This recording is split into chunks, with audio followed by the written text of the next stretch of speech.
Yang dulunya pamane pindah kepada rajin. Yang dulunya miskin pindah kepada berkecukupan. Yang dulunya berkecukupan hijrah supaya bisa menabung. Yang tadinya tak berilmu pindah hijrah supaya berilmu. Nah, itu yang dituntut kepada umat Nabi Muhammad. Awal Al-Baqarah itu Allah bicara orang kafir atau Allah bicara orang munafik? Payung munafik tuh. Kalau kafir jelas tuh, tapi kalau orang munafik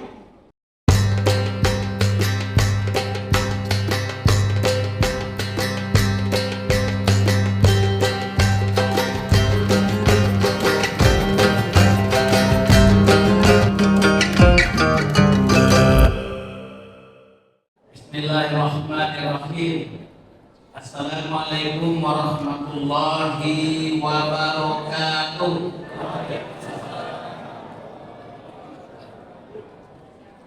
Alhamdulillahilladzi ja'ala Ramadan sahrul shiyam, sahrul Quran, sahrul tarbiyah, wa sahrul ibadah. Bismillahirrahmanirrahim. Allazina amanu wa hajaru wa jahadu fi sabilillahi bi amwalihim wa anfusihim a'zamu darajatan indallah wa ulaika humul faizun. Shadaqallahul azim. Sama-sama kita bersyukur kepada Allah. Mudah-mudahan Allah terima ibadah kita hari ini. Sama-sama kita berselawat kepada Rasulullah. Allahumma sholli ala sayyidina Muhammad. Semoga kita semua bisa menjadikan Nabi Muhammad sebagai uswatun hasanah. Terkhusus tukang catat ceramah Ramadan. Judul kita sudah dibacakan oleh pembawa acara. Apa judul tadi? Jihad dalam Islam. Adik-adik kami, remaja, pemuda, jangan salah paham. Jangan mudah ditempur oleh yang namanya ghazwul fikri, penghancuran pemikiran.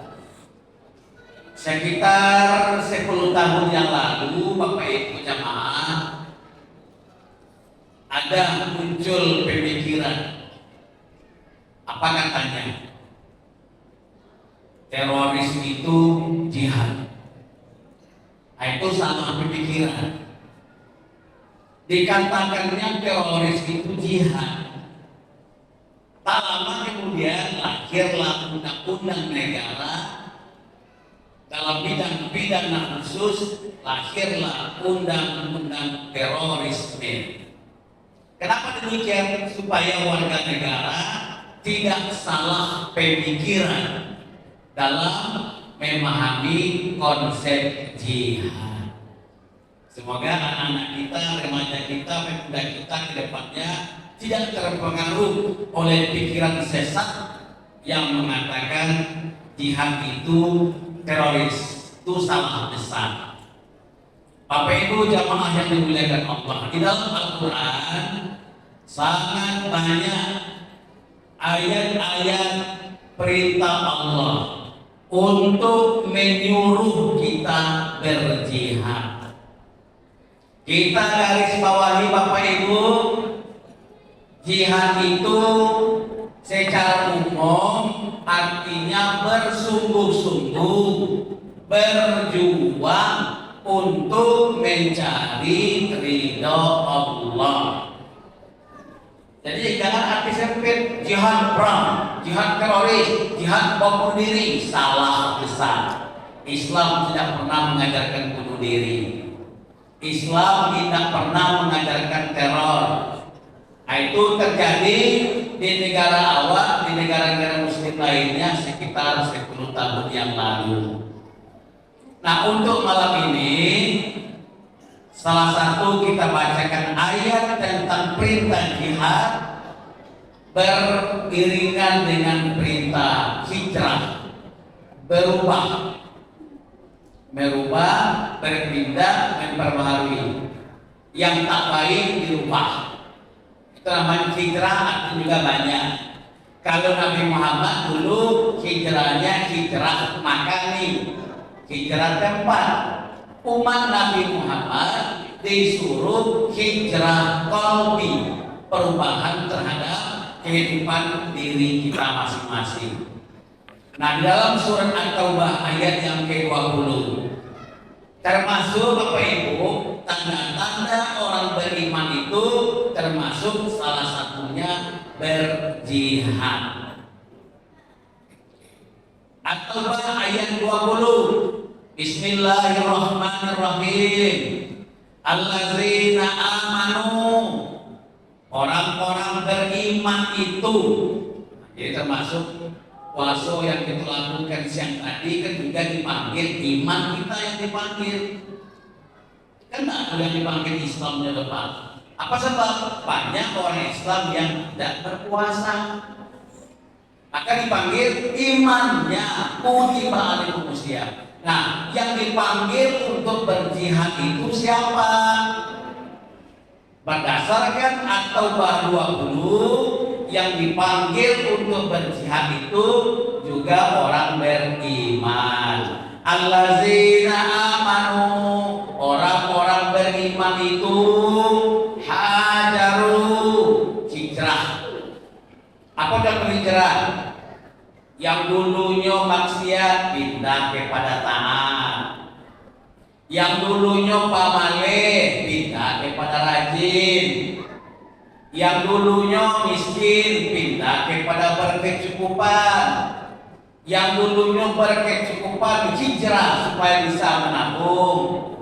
Yang tadinya tak berilmu pindah hijrah supaya berilmu. Nah, itu yang dituntut kepada umat Nabi Muhammad. Bapak Ibu jamaah yang dimuliakan Allah. Kemudian siapa orang yang beriman itu lagi? Wajahadu, orang yang berjihad. Apa itu jihad? Bersungguh-sungguh. Jahada, mujahidu, berjihad itu bersungguh-sungguh, berjuang, berusaha dalam rangka mencari ridho Allah. Nah, pada malam ini Bapak Ibu, apa contoh berjuang itu, berjihad itu? Dengan siapa kita berjihad? Dengan siapa kita berjuang itu? Yang pertama, berjihad melawan nafsu jahat. Jihad apa? Wala amaratun bisu, nafsu itu cenderung mengajak kita kepada yang buruk. Nafsu cenderung mengajak kepada kejahatan. Datang bulan Ramadan. Ramadan datang bulan salah satunya untuk mengatur nafsu, bukan membunuh, mengatur nafsu. Diatur, makan kita dikendalikan, minum dikendalikan dan sebagainya. Jadi Ramadan itu bukan membunuh nafsu. Ramadan itu datang dalam rangka mengendalikan nafsu. Karena dalam surah Yusuf, nafsu itu la amaratun bisu. Nafsu itu selalu mengajak kepada kejahatan. Diletakkan dalam surat Yusuf. Apa Yusuf? Yusuf pernah digoda oleh nafsu yang menyerumuskannya kepada neraka. Contohnya, ibu-ibu lebih paham itu. Siapa nabi yang pada ganteng? Pasti satu lima jawab Yusuf. Seperti apa gantengnya Yusuf? Itu dia sejawab. Zuleha pintar. Zuleha nafsunya ingin menggoda Yusuf, nafsu jahat ingin menggoda Yusuf. Maka dalam surat Yusuf Allah jelaskan nafsu itu cenderung membawa kejahatan. Fakta sejarah Bapak Ibu sudah berbicara. Contohnya Nabi Yusuf hampir terjerumus di dalam nafsu jahat atas godaan Zulaiha. Nah, kita baca Bapak Ibu dalam surah Yusuf itu nanti baca sistematis, terinci, tersusun riwayat Yusuf sampai Yusuf menjadi raja. Nah, itu dalam surah Yusuf. Nah, kenapa dikatakan oleh Allah nafsu itu cenderung membawa kepada kejahatan? Terbukti dalam sejarah Nabi Yusuf digoda oleh Zulaiha. Zulaiha nafsunya bukan nafsu yang baik, bukan nafsu mutmainnah, tapi nafsu yang mengajak kepada kejahatan. Al-Quran bercerita, apa kata Bapak Ibu? Kalau baju Yusuf robek dari depan, yang salah adalah Yusuf. Kalau baju Yusuf robek dari belakang, yang salah Zulaiha. Nah, jadi riwayat Zulaiha dan Yusuf itu sebuah proses peristiwa nafsu. Bapak Ibu yang dimuliakan Allah, nah, apalagi di bulan Ramadan, anak-anak awal kan kalau sudah asar tuh digoda oleh makanan, digoda oleh minuman, lapar, haus, minta, itu nafsu untuk makan. Nah, dengan nafsu kita berjuang, dengan nafsu kita berjihad. Ibu-ibu jam 2 jago, jam 3 lah jago, masak. Siapkan makanan, siapkan makan untuk sahur, untuk anak, untuk suami, untuk keluarga. Itu juga jihad. Aku ditahan ngantuk, aku jam 2 jago, disiapkan alarmnya, masak, jagokan anak, jagokan suami dan sebaliknya. Itu semuanya ibadah dalam rangka jihad, bersungguh-sungguh berjuang. Itu yang pertama, nafsu, tapi nafsu yang kita lawan itu nafsu yang cenderung kepada kejahatan. Insya Allah kalau bulan puasa itu Pak, nafsu itu banyak mengajak kepada mutmainnah. Ya tak? Makanya aku baca buku kente, gimana tulis buku. Dalam buku itu disampaikan walaupun ketawa, tapi benar. Pertanyaan ke murid, bulan puasa kok yang agak sibuk malaikat rakib atau atid? Atid yang sibuk atau rakib?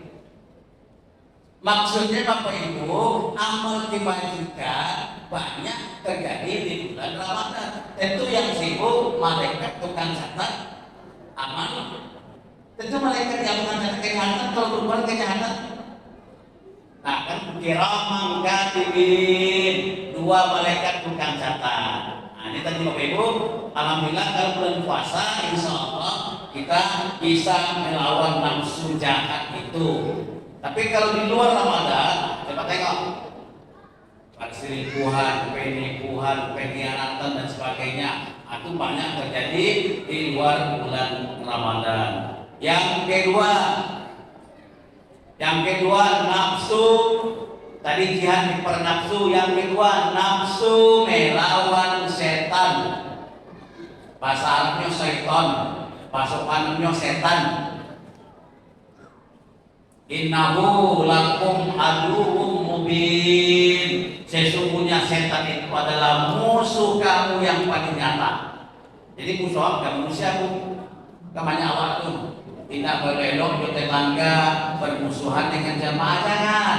Musuh yang nyata itu kata Al-Quran adalah syaitan. Inna syaitan lakum aduwwum mubin. Setan itu musuh yang nyata. Wajib berjihad dengan setan itu. Yang ketiga, yang tercatat, yang pertama tadi tukang catat, jihad kepada yang kedua jihad kepada setan. Yang ketiga, wajib Pak diisi buku anak itu Pak. Anak-anak kalau yang tukang catat itu kalau nggak pakai buku mungkin kadang-kadang masa gitu. Coba tengok apa lain kok sudah mencatat kabur tuh. Tapi di luar insya ya. Kalau tidak ada pakai nomor-nomor, mereka ceramahnya anak-anak protes di rumah tuh. tapo hapo ceramah Ustaz tadi nak pakai nomor tuh. Aku sampai di rumah kan mau tanya anak-anak tuh, aku tadi ceramah Ustaz terus sampaikan tapo hapo ceramah Ustaz. Aku gawe bukan tapo hapo, kalian tadi di masa itu tentang ngapo-ngapo. Kalau anak mencatat, jadi ngecekkan di suatu tapo hapo ceramah Ustaz tuh. Memang ada sebagian tak pakai nomor, tak pakai sistematis. Nah, jadi untuk anak-anak apalagi malam ini. Kita catat. Yang pertama tadi dengan nafsu, yang kedua setan, yang ketiga jihad kepada orang-orang munafik. Coba Pak Ibu, kalau jadi jemaah kuat, kurus kuat, berbicara Ramadan kan rajin tadarus, rajin tasir, rajin tapis. Coba sekali arti itu dibaca dulu, terjemahannya dibaca. Awal Al-Baqarah itu Allah bicara orang kafir atau Allah bicara orang munafik? Pak, ya munafik tuh. Kalau kafir jelas tuh, tapi kalau orang munafik, aku baca ibu bukan terjemah Al-Quran itu awal Al-Baqarah saja Allah sudah ingatkan bahaya-bahayanya orang munafik. Apa itu munafik? Kan ada hadis dari MTA Al-Jawab. Ayatul munafik salasa. Tanda-tanda munafik itu 3. Apabila berjanji khianat, termasuk pejabat yang bersumpah itu kan janji khianat. Kan janji tinggal janji. Makanya banyak kalau beriman kepada Allah, bertakwa kepada Allah. Cuma tengok Bu, sumpah pegawai negeri, sumpah pejabat PNS, pejabat-pejabat dari PRT desa, cuma tengok sumpahnya dulu. Mengutamakan kepentingan negara daripada kepentingan pribadi dan golongan. Itu kan sumpahnya. Maka negarawan ini kan banyak negara makan sumpah akibat munafik. Nah, munafik itu dalam Islam wajib diperangi. Orang bangun kedua di muka untuk kawan, di belakang menghujam. Makanya munafik itu termasuk wajib berjihad. Tentu kalau di negara kita Bapak Ibu yang bisa melakukan adalah aparat penegak hukum. Terakhir, yang keempat, berjihad dengan orang-orang kafir yang memusuhi Islam. Coba tengok, kalau tidak bermusuhan kita lahir perang. Tapi kalau siap dia menyerang Islam, mengancam nyawa umat Islam, perang, baru itu jalan terakhirnya. Jadi Islam tidak mengajarkan langsung bunuh. Kalau Islam dimusuhi, Islam dizalimi, Islam terancam, wajib perang. Itu yang keempat, jihad dalam arti perang. Allah sudah menegaskan dalam Al-Quran surat Al-Baqarah ayat 120, walan tarda angkal yahudu walan nasara hatta tatabi'a millatahum. Allah yang mengatakan, bukan ustaz, bukan guru, orang Yahudi, orang Nasrani, orang di luar Islam tidak akan pernah senang kepada umat Islam. Hatta millatahum, sebelum mereka tunduk kepada ajaran-ajaran di luar Islam itu. Bapak Ibu, sejak kami sekolah dulu sudah ada isyarat dari guru kami dulu. Apa katanya? Besok anak-anak kita, remaja kita, pemuda kita, rakyat kita, insya Allah tidak akan dijajah dengan senjata seperti zaman Belanda dulu, seperti zaman PKI. Tapi ke depannya umat Islam itu akan dijajah lewat budaya. Jadi makanya Allah katakan, ingatkan kita semua, Al-Baqarah 120, walan tarda angkal yahudu walan nasara. Bagaimana caranya? Hancurkan ekonominya, hancurkan pendidikannya, maka miskinkan mereka. Itu caranya. Penjajah Belanda masuk ke Indonesia kan awalnya bukan dengan perang. Belanda kolonial masuk ke Indonesia, tahu Bapak Ibu, Islam sudah berkembang pesat di Indonesia. Kawasan pesisir sudah berkembang pesat di Indonesia. Bagaimana cara Belanda kolonial menghancurkan umat Islam Indonesia? Hancurkan ekonominya, jajah tanah pertaniannya.